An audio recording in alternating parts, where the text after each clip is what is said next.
지봉 스님이라고 합니다. 스님들 법명 잘 외우기가 어렵습니다. 두자라서. 그래서 거꾸로 해보시면 아주 쉽게 법명을 기억하실 수가 있습니다. 저는 사실상 이 그 역사학자나 역사에 관련해서 공부한 적은 없습니다. 근데 저는 이제 미술사, 문화재 관련해서 이제 공부를 쭉 하다 하고 있었고, 또 영천 지역에 와서 가장 영천이 대표할 만한 그런 콘텐츠, 마스크를 좀 벗겠습니다. 영천이 대표할 만한 콘텐츠가 뭘까라고 하는 그런 어떤 고민을 하던 중에 영천 지역에서는 잘 알려져 있지만 실제로 그 조선왕조실록이나 다른 지역에서 영천을 바라보는 것은 어떨까 하는 그런 관심에서 제일 첫 번째 텍스트를 펴본 게 조선왕조실록입니다. 조선왕조실록을 통해서 살펴보면 영천은 두 가지가 있습니다. 영천에 자랑거리 하나 하고, 그리고 또 영천이 아주 못된 사람들이다라고 하는 그 두 가지가 하나가 있는데, 첫 번째 이제 그 영천의 그 흥미로서 어떻게 해서 영천이 좀 이렇게 이미지가 좋아지지 않았을까 하는 걸 한번 살펴보면 여러분들께서도 잘 아실 겁니다. 그 영천의 가장 명당 또는 만약에 자식을 놓는다면 한 번쯤은 가봐야 될 곳, 그리고 또 그리고 뭐 운이 좀 탁 튀기 좋겠다 싶으면 명당 길지를 찾겠는데, 제가 알고 있는 명당 길지 중에 첫 번째가 바로 인종태실입니다. 들어가는 길목에 보면 인종태실에 이렇게 비가 이렇게 현판이 있고, 그 현판을 따라서 이제 산길을 올라가면 인종태실이 있습니다. 근데 인종태실이 있는데, 이 인종태실은 바로 중종의 그 아들인 그 인종이라고 하는 장경왕후의 맏아들, 아주 계비의 첫 번째 아들이죠. 그리고 이 인종의 태를 씻어서 향기 나는 술이나 여러 향물 이런 데 씻어서 이 태를 봉하는 태실이 있습니다. 이 태실을 누군가 부셔버렸어요. 그래서 태실을 갖다가 누군가 또 불을 질러버리고, 이런 기록이 가장 영천에 많은 양으로 남아있는 기사입니다. 기사. 근데 이 인종은 영천과도 굉장히 그 관계가 있습니다. 일단은 여기 있는 인종 태실과도 영향이 아주 깊게 있지만, 여기 옆에 있는 효혜공주도 영천과 굉장히 큰 영향이 있습니다. 효혜공주가 21살에 아주 젊은 나이에 죽은 걸로 알고 있는데, 이 효혜공주를 좋은 곳으로 보내고, 또 중종이 효혜공주를 너무 끔찍이 사랑한 나머지, 왜 우리 저기 그 기말로라고 하는 희락당 기말로의 사위 이 김희의 그 며느리로 삼을 정도로 대단한 그 기말로, 아주 그 무슨 드라마인지 모르겠지만 아주 못된 사람으로 나오는 기말로의 며느리로 들어갔습니다. 그리고 죽고 난 뒤에는 어디에서 제사를 지내게 되냐 하면 바로 백흥암이란 곳에서 제사를 지내게 됩니다. 죽고 난 뒤에 효혜공주를 위하여 발언하는 그 경전이 1531년에 묘법연화경, 그리고 또 비로자나 총기진원, 그리고 또 수륙무차평등 제요의차료라고 하는 것을 왕실본을 과감하게 간행을 하기 시작합니다. 그 본을 따라한 것이 바로 의례자본인데, 이제 다음 주 강의에 그런 전문적인 강의를 하시는 남건희 교수님 오실 것 같은데요. 바로 이 효혜공주와 장경왕후와 인종의 이 세 개의 그 사연이 담겨져 있는 왕실 사찰이 바로 지금 현재의 백지사라고 하기도 하고, 그리고 또 백흥암이라고 하기도 하고 하는 그 사찰입니다. 그래서 아마 팔공산에서 가장 아름다운 사찰, 팔공산에서 가장 보물과 같은 사찰, 팔공산에서 가장 보존돼야 될 사찰 1번을 꼽으라면, 저도 이제 불교 문화재 쪽으로 연구를 하다 보니까 바로 백흥암입니다. 그래서 그런 부분들을 그래서 그 사찰이 왕실 사찰을 따라하기, 실제로 보면 서울의 현대백화점에 한 해가 내려왔다 해도 과언입니다. 그 현대백화점을 갖다 따라하기 시작합니다. 은혜사가 따라하기 시작하고, 그것도 우리 조금을 운부함이 따라하기 시작하고, 저 신령치상기가 수도사가 따라가기 시작하고, 모든 사찰들이 바로 이 백흥암에 있는 왕실 사찰을 따라하기 시작합니다. 그래서 거의 은혜사 계열에 있는 모든 사찰들은 바로 백흥암이 건축의 원형이 될 만큼 뛰어난 그런 어떤 걸 갖고 있습니다. 그래서 요 바로 인종의 비가 누구냐 하면 인성왕후라고 하시는 분입니다. 인성왕후. 인성왕후라고 하시는 분이시고, 공의전 대비라고 합니다. 공의 대왕, 대행 대왕, 인성 왕후 이렇게 표현합니다. 며칠 전 어제 신문에, 어제 경향신문에 그 기사가 났습니다. 어제 경향신문에 보시면, 경향신문 이기환의 하이스토리인가 히스토리인가 거기에 보면 요번에 그 인성왕후 그리고 또 태실에 대해서 나왔습니다. 요 인성왕후가 저한테는 큰 유전을 하나 파괴해 줬습니다. 유전을. 오늘날 저는 사실상 수돗물만, 우물물만 조금 뚫고 있었습니다. 영천이라고 하는 우물물, 영천이라고 하는 그런 우물을 뚫고 있다. 어느 날 갑자기 영천물을 잘못 들어가 유종을 하나 탁 발견했습니다. 그게 뭐냐 하면 바로 이 인종의 비인 인성왕후 공의전이 같이 들어있는 그 세계 최초의 신문을 하나 발견했습니다. 저는 사실상 이 인종에 대해서 잘 알고 있었고, 이 인종의 비인, 인종이 9개월밖에 왕을 못했거든요. 그 10개월 정도밖에 왕을 못했습니다. 아주 뛰어난 효자이고, 아버지가 돌아가실 때까지 곁에서 있었던 효자이고, 이 효자가 묻혀 있는 곳이 인종 태실인데, 그 태실이 8개월밖에 못하는 아주 비운의 왕이었지만, 인종 태실은 우리나라의 명당 중에 큰 명당입니다. 그 다음 명당이 어디냐면, 여기에 보시면 영천 시내에 있는 향교, 대성전 그 일대, 그리고 또 제일 또 명당을 꼽으라면 숭렬당, 향청이 있는 그 세 곳을 저는 꼽습니다. 왜 두 곳을 꼽냐면, 임진왜란때 불타지 않고 살아남은 유일한 건물 두 개가 있다면 바로 향청과 지금 현재 있는 대성전입니다. 그래서 그 화마에 영천의 모든 건물들이 싹 다 타고 난 뒤에 딱 남아있는 두 개의 건물이, 딱 건물지는 딱 두 곳입니다. 그래서 그 두 곳을 저는 가장 큰 요 태실까지 세 곳을 명당으로 보고 있습니다. 혹시 궁금하시면 다음이나 네이버에 보면 조보라고 치면 그 기사가 지금 떠 있습니다. 그 다음 이 태실이 이 좋은 태실을 누군가 부셔버렸습니다. 누군가. 성물 파괴 사건이 일어났습니다. 그러자 서울에서 특별수사대가 파견이 됩니다. 특별수사대가. 이게 대체 어느 놈이 이거 부쉈느냐. 중종이 특별수사대를 파견해라. 그게 경차관입니다. 경차관. 안현이라는 인물인데 특별수사대를 파견해서 쫙 다 조사를 합니다. 근데 그 기록이 가장 많이 남아 있습니다. 문제는.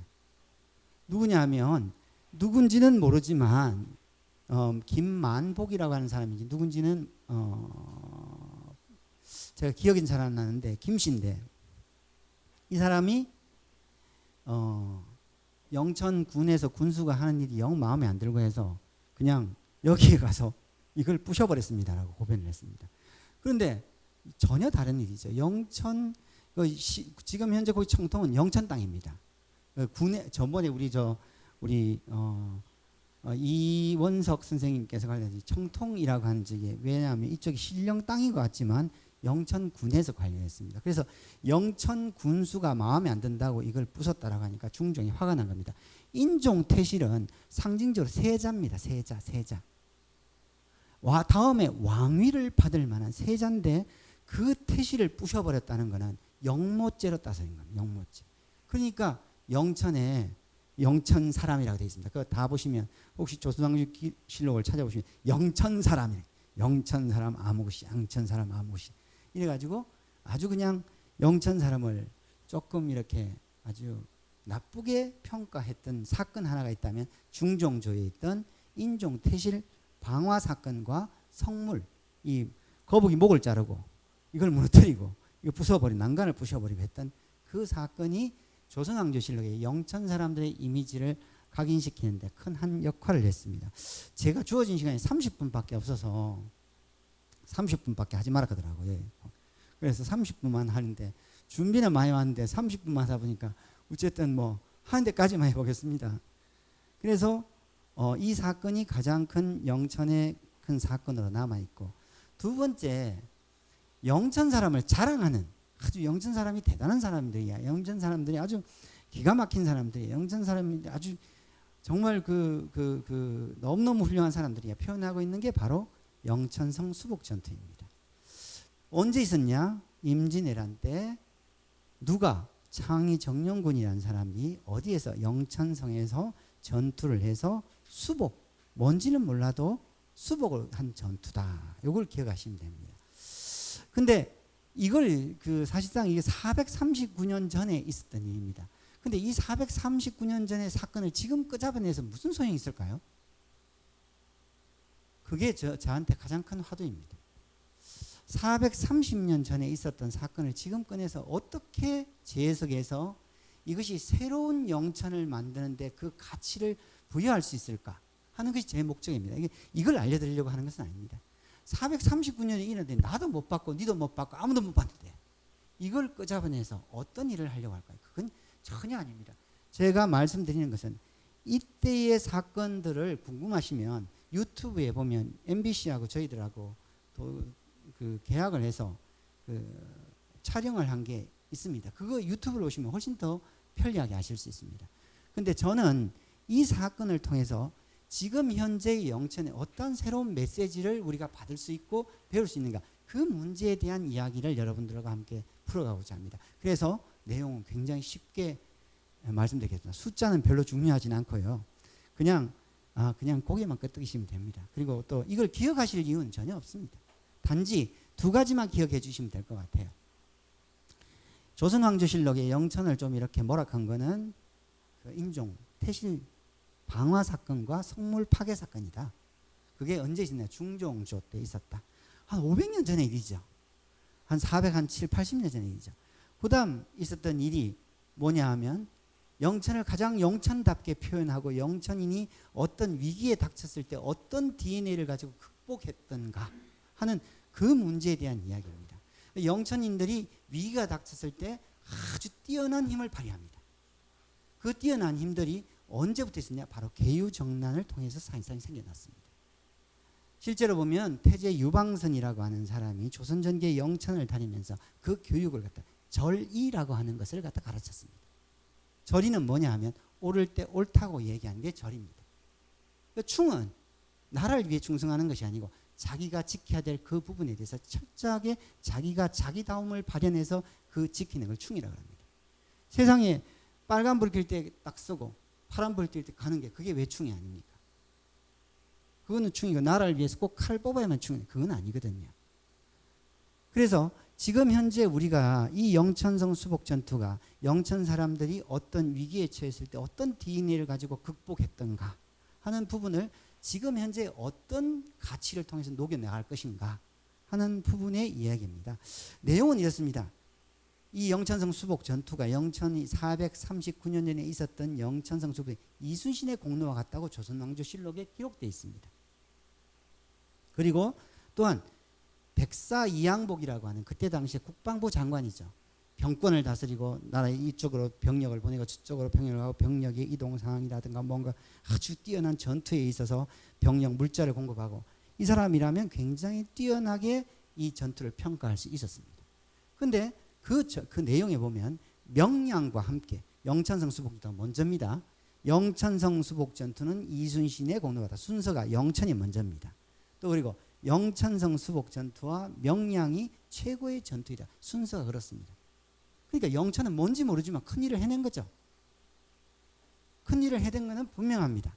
그리고 징비록이나 또는 이게 좀 틀렸네요. 학봉집이나 징비록이나 신을의 난적 휘찬에서는 일본과 싸워서 이길 수 있는 것이 영천의 힘이다라고 되어 있습니다. 그러니까 영천은 뭔지 모르지만 400년 전에 특별한 일을 했고 그 일이 지금에 와서 영천의 새로운 그런 좀 에너지로서 좀 바꾸고자 하는 노력을 하고 있다라고 생각하시면 될 것 같습니다. 문헌적으로 그 기억하실 일은 없습니다. 절대로 기억하시거나 또는 뭐 예를 들어서 그게 특별한 뭐 의미를 주는 것은 아니라고 생각하지만 선조실록에 이순신의 공로가 같다. 그리고 백사이양복의 백사별집에서는 영천성 수복 전투와 임진왜란에 있어서 이순신의 명량과 더불어 가장 통쾌한 전투였다. 그리고 유성룡의 징비록에서는 영천성 수복 전투를 통해서 좌도의 안전이 확보되었다. 그리고 또 뭐 칭찬일색입니다. 이 일이 뭐 칭찬일색입니다. 절대 나쁘게 평가하는 건 없습니다. 그리고 여기에 있는 학봉집에서는 영천성 수복 전투를 통해서 국민이 모두 왜적을 토벌할 수 있는 마음을 품게 되었다. 1호의 문수지에서는 이 일로 말미암아 일본군을 토벌할 마음을 한번 내게 됐다라고 이렇게 기록되어 있습니다. 근데 저는 6번에 있는 난적희찬이라고 하는 책에 더 관심이 있습니다. 앞서 조선왕조실록이나 이 경상 뭐 장계라든가 또는 뭐 여기 난후 논란 후 제장 공적이라든가 학봉 일고의 문수지라든가 이런 것보다 1604년에 임금이 영남 좌도에 있는 전투 상황을 너희들이 적어서 보고해라고 한 그 난적희찬에 딱 두 가지가 있습니다. 여기 지금 여기에는 그 많은 양의 그 아주 중요한 문건이 있지만 제 입으로는 공개하기가 좀 어렵습니다. 왜냐하면 이 지역에서는 특별한 그런 문중들이 있습니다. 다시 말해서 이 영천성 수복 전투를 극복하는 과정에서 우리 문중이 큰 힘을 쏟았다라고 하시는 그 문중들이 몇 분 계십니다. 그 문중들의 이야기가 이 속에 담겨져 있어서 좀 이렇게 말씀드리기는 어렵고 혹시나 관심이 있으신 분은 한번 좀 난적희찬이라는 책을 사서 한번 읽어보시면 아주 중요한 어떤 내용이 있습니다. 첫 번째 이 난적희찬에서는 영천 사람들은 바보다라고 되어 있습니다. 왜 이 뛰어난 공로를 서로 문중 간의 다툼으로 연결시켰는지 모르겠다라고 되어 있습니다. 그래서 이 그 난적희찬에서는 이 전투가 일본군을 아주 곤란하게 만든 전투이자 이 전투가 경상북 도민의 마음을 갖다가 자긍심을 불러일으키게 한 큰 요인이 됐던 전투이다라고 기록을 하고 있습니다. 그래서 이 영천성 수복전투 439년 전에 있었던 영천성 수복전투는 의병입니다. 의병. 관군이 없습니다. 물론 거기에는 여러 쉽게 말하자면 군대에 있다가 나온 사람들도 있습니다. 그래서 아주 그 뛰어난 그런 어떤 그 생각지도 못했던 그런 그 전술과 전략을 이곳에서 찾아냅니다. 산남의진이라고 들어보셨죠? 이 갑자기 건너뛰어서 이 구한말로 와서 산남의진이에요. 산남의진이 가장 큰 맹점이 뭐냐면 선비들이 주도를 했습니다. 선비들이 주도를 하다 보니까 싸움마다 집니다. 싸움마다 질 수밖에 없는 싸움을 시작한 겁니다. 그래서 기회가 있다면 가능하다면 전문가에게 맡겨라. 저도 이 전투를 보면서 전문가는 확실히 전문가다라고 하는 걸 느끼게 됩니다. 그런데 이 전투에 가장 또 중요한 게 있습니다. 영천의 일로서 중국과 일본에 보고된 일이 있겠습니까? 없습니다. 근데 영천의 한 사건으로서 중국에 있는 황제에게 보고되고 일본에게 있는 도요토미 히데요시에게 보고된 사건은 바로 이 영천성 수복전투가 처음입니다. 여기 보면 제일 끝에 자문이라고 있습니다. 자문은 국가기관에 낮은 국가에서 작은 국가에서 큰 국가로 보내는 공문서를 말합니다. 공문서. 그 자문에 뭐라고 적혀 있냐면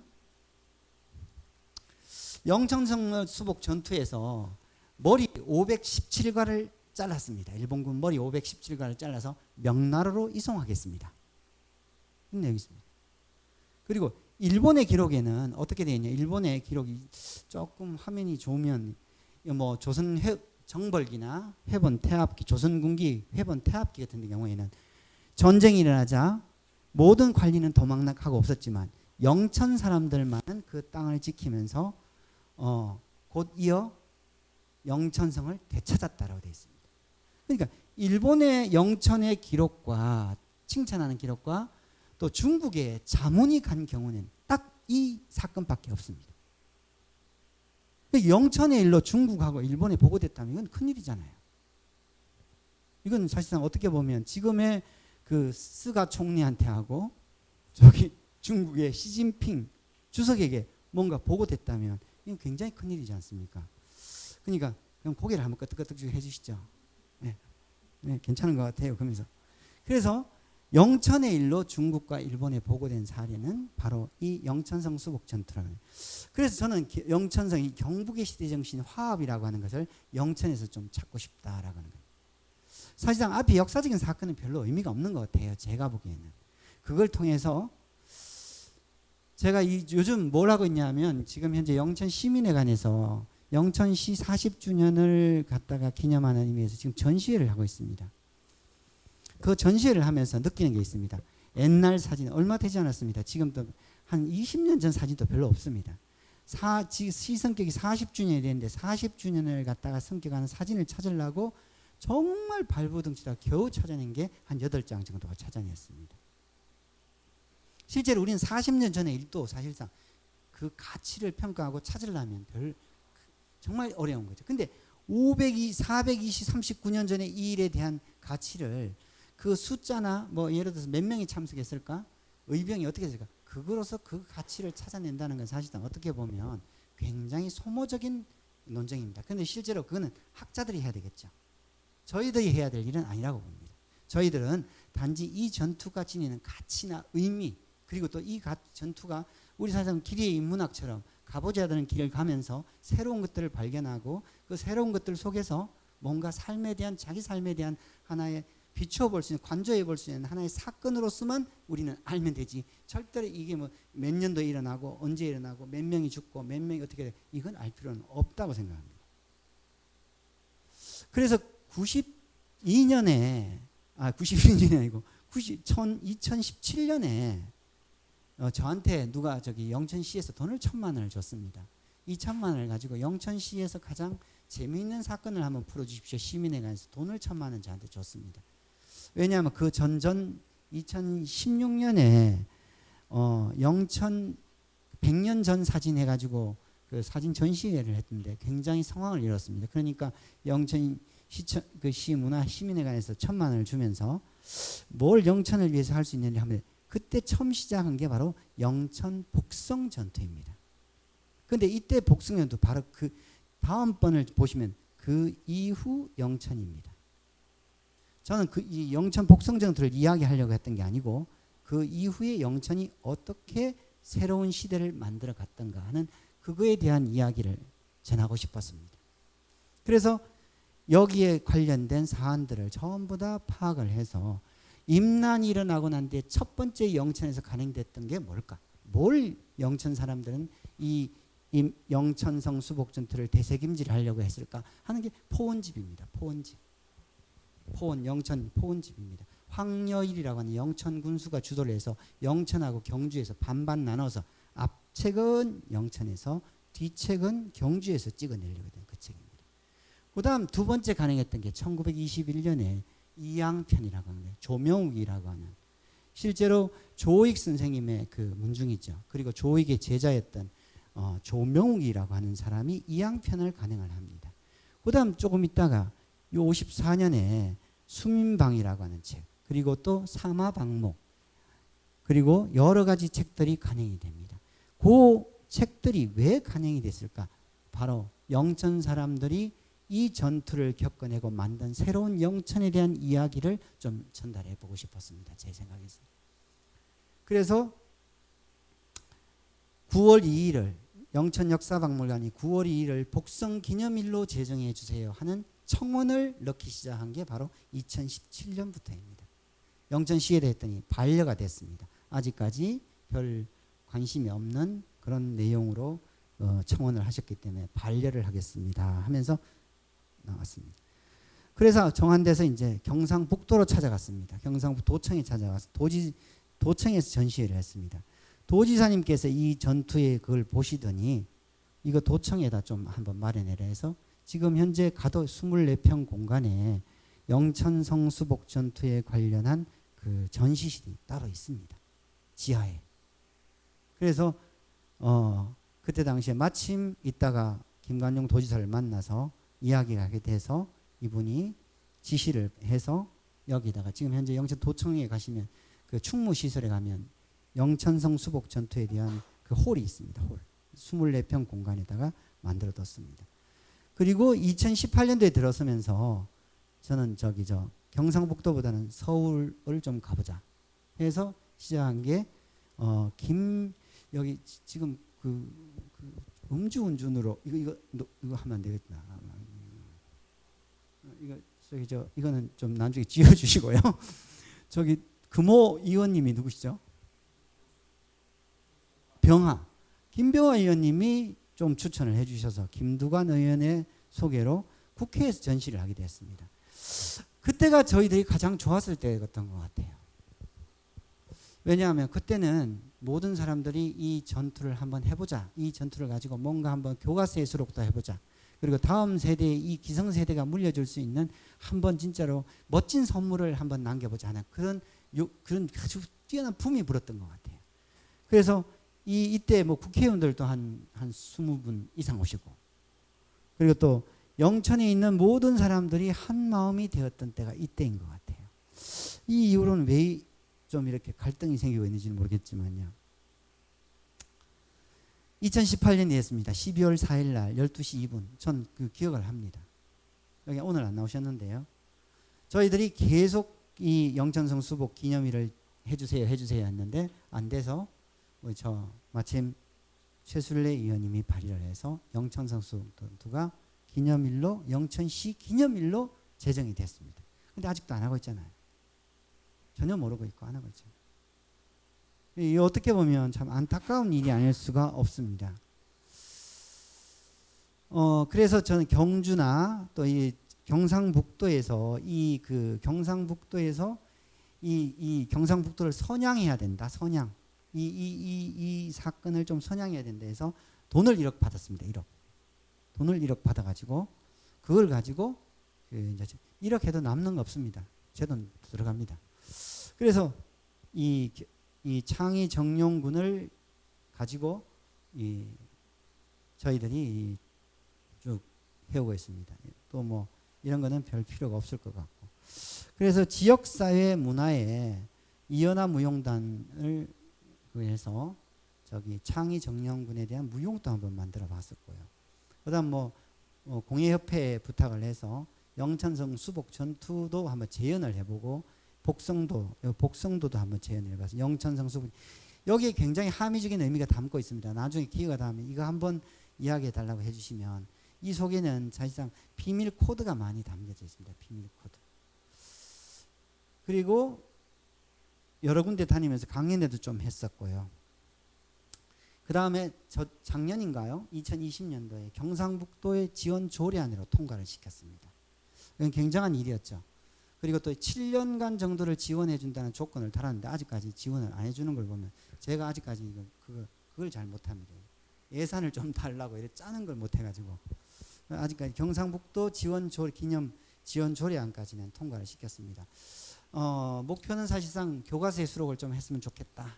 우리 사실상 여기 계시는 분들께서 힘을 합치고 우리가 조금이나마 애정을 담아서 이 일이 다음 세대의 아이들에게 물려줄 수 있는 그런 좀 뛰어난 자원이 됐으면 좋겠다 하는 것이 제 희망이고 사실상 소원입니다.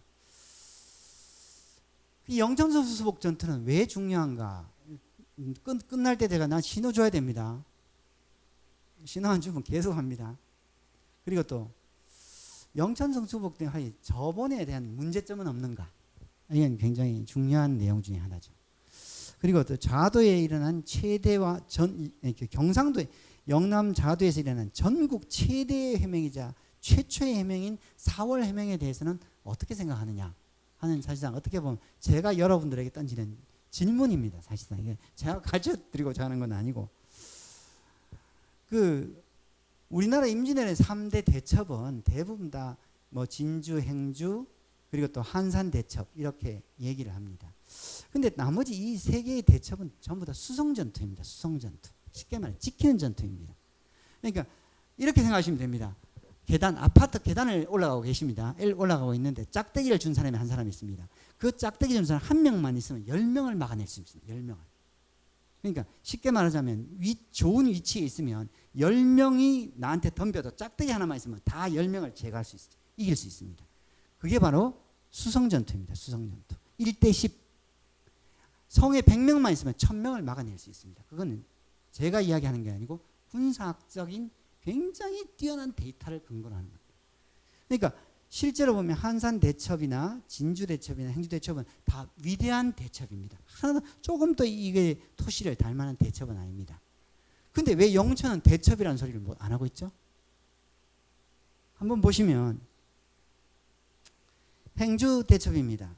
93년도가 중요하죠. 이것은 위치가 중요한 건 아닌 것 같아요. 93년도 2월이면 벌써 그 관군이 벌써 뛰어난 전술을 발휘할 정도의 그 시간을 갖췄습니다. 실제 신기전도 만들어졌고 화포도 많이 만들어졌고 공격 무기가 엄청나게 많이 만들어져서 쉽게 2,300명에 3,000명이 되는 병력으로서 요 플러스 한 7,000명 정도의 민간인이 의병들이 있었죠. 여성들도 있고 해서 10,000명이 30,000명을 막아낸 전투는 쉽게 막을 수 있습니다. 10,000명이 100,000명을 막아야죠. 물론 뛰어난 전투입니다. 뛰어난 전투이고, 그리고 배수진을 친 다음 여기다 목책을 치고 올라온 신기전으로 공격해서 뭐 일단 처음에 기세를 누르고 그다음 화포를 공격하고 그다음 올라오는 놈 잡아서 톡톡톡 쳐서 그냥 돌멩이로 때리고 해가 아주 쉽게 막아낸 전투 중에 하나입니다. 물론 이 30,000명의 뛰어난 거죠. 그다음 보시면 한산대첩. 이순신의 가장 뛰어난 어떤 전략이 돋보이는 대첩으로서 하객진이 처음 드러난 대첩입니다. 여기 보시면 이렇게 배가 이렇게 들어가고 있고 일본 배가 이렇게 있습니다. 그리고 우리나라에는 특별한 무기가 있습니다. 이거는 제가 며칠 전에 쏘가서 산 총통이 하나가 있는데요. 지금 300만 원을 되돌려 받아야 되는데 이상한 총통을 하나 사가지고 지금 300만 원 주고 샀는데 총통 2개를요. 되돌려 받아야 되는데 어떻게 될지 모르겠습니다. 받으면 좋겠는데. 제가 실수를 할 때가 있어요. 가끔씩 이렇게 물건을 살 때마다. 근데 이 총통은 이 거리는 정말로 이 사람들이 바보 같은, 우리나라 총통이 판옥선에 쏘면 딱 중심 지점에 떨어질 만큼 힘을 끌고 오는 겁니다. 그래서 이순신은 이길지 못할 전투는 절대로 하지 않는 사람입니다. 그만큼 명장이죠. 명장입니다. 이 명장과 더불어 똑같은 영천에 이순신과 똑같은 명장이 있는데 권응수라고 하는 사람입니다. 나중에 한번 그 사람의 전투를 한번 보여드리겠습니다. 그래서 요 일본 배를 이렇게 몰고 와서 대포가 가장 거리에 있는 데까지 끌고 온 다음 폭격을 하기 때문에 아군에게 피해가 거의 없습니다. 완전한 승리죠. 너무나 기가 막힌 승리여서 해전사에 다 기록이 되어 있을 만한 그런 전투입니다. 그 다음 진주성 1차 진주성 전투입니다. 1차 진주성 전투는 그렇게 물론 어려운 전투가 아닌 게 없겠죠. 이 김시민이라고 하는 그 장군이 일본군을 막아낸 그런 전투입니다. 근데 제일 중요한 거는 이 뒤편에 전략적으로 굉장히 뛰어난 사람들이, 의병들이 포진해 있었습니다. 쉽게 공격을 못하도록 만든 거죠. 근데 2차 전투에는 몰살을 당하게 됩니다. 몰살을. 왜 그러냐? 여기에 있던 그 관군은 도망가 버리고 진주성 전투에 김천이라는 의병들만 모여가 있었다 보니까 5,000명을 해서 93,000명을 갖다가 완전히 강아지 한 마리도 못 살아 나올 만큼 6,000여 명이 그 자리에서 다 죽은 전투입니다. 1차 전투에서는 이 3,000명 정도로 한 3만 명 정도를 막아냈습니다. 근데 그 중요한 것은 바로 이 뒤에 배후에 한 6갈래 방향으로 이미 뒤배우를 갖다가 뒤에 그 공격진을 배치해두고 싸웠기 때문에 충분하게 승산 있는 싸움을 이끌어낸 겁니다. 근데 영천성 전투는 어떠냐? 이게 보시면 충렬실록이라고 되어 있습니다. 뭐냐면 진주성 전투입니다. 진주성 전투. 진주성 전투를 표현하는 여기 수성이라고 되어 있습니다. 수성. 그다음 함성기라고 되어 있습니다. 정말 그래주시는데 함성기라고 되어 있는데 요 수성과 함성을 정말 중요시 여기셔야 되고요. 여기는 복성이라 되어 있습니다. 복성기라고 복성도라고 되어 있습니다. 그러니까 지금 현재에 있는 진주성과 수성기는 성을 짓겠다는 거, 함성기는 성이 함락당했다는 거죠. 그리고 이 복성기는 빼앗았다는 겁니다. 복성은 빼앗았다는 거예요. 실제는 복성이란 말은 안 쓰는데 여기 영천에만 복성을 쓰죠. 왜냐하면 수성이래. 동도도 보면 동도 수성기라 그러지. 동도 수복기라 그러지. 복성이란 말은 잘 안 쓰는 용어입니다. 그래서 저번에 그 영천 그 성을 할 때 교수님들에게 질의를 했거든요. 왜 복성이란 말을 쓰는지 모르겠다. 정확하게 공식적 용어로 수복이란 말이 있는데 그래서 요즘 수복이란 말로 많이 바뀌어져 쓰고 있는 내용 중에 하나는 저희들도 그 노력한 바가 있습니다. 김 선생님, 그 시간이 어떻게 된지 30분 되면 좀 이야기를 좀 해주셨으면 좋겠네요. 30분 지났나요? 지났어요? 알았어요. 그러니까 좀 이야기를 좀 해달라고 부탁을 했는데. 자, 복성기가 굉장히 중요합니다. 성을 빼앗은 겁니다. 근데 어떤 사람들이 이 성을 빼앗았냐면 의병이 빼앗았습니다. 오합지졸. 쉽게 말하자면 하지만 뛰어난 리더십을 가진 한 사람과 그리고 그 한 사람을 같이 함께 했던 여러 사람과 그리고 정의라고 하는 것이 이것이 옳다고 생각하고 실행했던 민초들이 있었기 때문에 가능합니다. 그래서 영천 임난사를 갖다가 구분해 보면 한 4기 정도로 나눌 수가 있는데 전쟁 준비기라고 하는 것. 자, 그러면 이제 다 끝을 내고요. 여러분들 잘 들으셨죠? 예, 아주 잘 들으셨으리라 생각이 됩니다. 영천성 수복 전투에 있어서 우리 저기 선생님들께서는 이거 저 다시 어떻게 돌아가려면 어떻게 돌아가죠? 조금만 더 올려가지고 하나만 좀 쭉쭉 올리셔가지고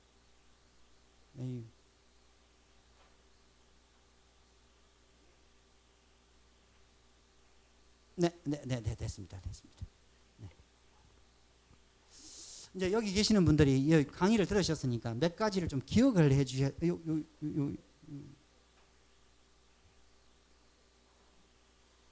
요거로 좀 해주시면 좋겠네요. 요거.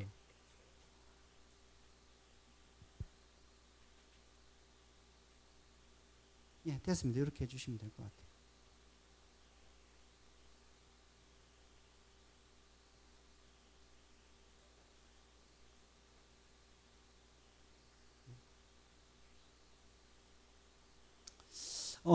그 영천성 수복 전투를 그 해석하는 데 있어서 3가지 텍스트 기본 그 저본이 있습니다. 하나는 그 복성기라고 하는 것이 있고 복성일기라고 하는 것이 2가지가 있습니다. 복성일기. 정담의 복성기가 최초로 등장하는 것은 그 권응수 실기에 등장합니다. 권응수라는 분이 등장하는데 이 그 저본을 좀 중요시 여겨야 된다. 다시 말해서 우리가 그때를 가보지도 않았잖아, 그죠? 439년 전을 가보지도 않았고 그때 당시 전투에 참여해 본 적도 없어요. 그리고 또 거기에 대해서 잘 알지도 못해요. 우리 여기 보면 가은 이원수 선생의 후손분도 그때 당시에 가보지를 않았어요. 근데 우리는 단지 어떤 저본을 통해서 그걸 갖다가 지금 현재 해석하고 있어요. 근데 그게 뭐냐면 정담의 영천 복성기예요. 근데 이 복성기는 그 일기와 복성기 요것만 기억하시면 돼요. 기냐 일기냐 요것 중에서 복성기의 저본, 쉽게 말해서 가보지도 않았다는 일을 어떤 문헌을 통해서 그걸 갖다가 풀어서 해석하는 데 있어서 어떤 것을 기본적인 텍스트로 삼을 것이냐 하는 데 있어서 영천 복성기 중에 백운제 실기를 저본으로 삼아야 된다 하는 거는 좀 두 분께서 좀 알아주셨으면 좋겠다. 여기서 그리고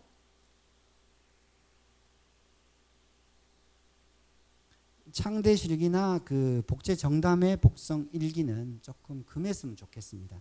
개인적으로 여러 가지 어떤 전달해 드릴 이야기가 있는데 그 중에서 제가 작년에 찾아낸 것 중에 제일 중요한 것 중에 하나가 바로 이 호남 선생 실기입니다.